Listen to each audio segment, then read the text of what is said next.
Now, the summit that some thought was improbable did not become a reality quickly nor easily. New York, Singapore, and Panmunjom on the inter-Korean border. According to our Oh Soo-young, talks through 3 different channels paved the way.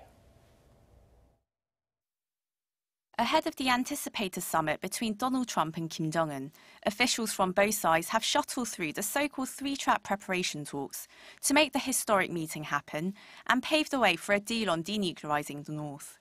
Despite uncertainty over whether the two leaders would meet as planned on June 12th, after the US leader abruptly called the summit off, the pre-summit talks began at the inter-Korean village of Panmunjom in Singapore and New York.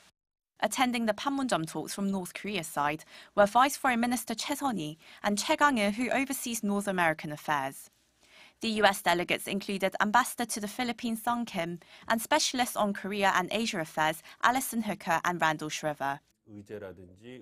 They would have reached, to a certain extent, a broad agreement and time frame on the complete, verifiable, irreversible denuclearization that the U.S. pushed for.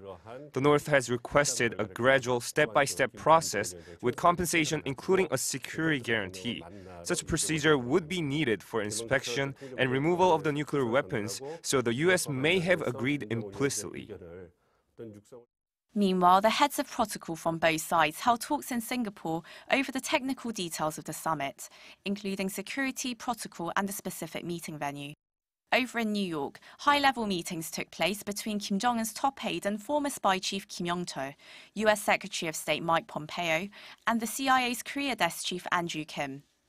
After the North Korean official's subsequent meeting with President Trump, the summit was declared back on again.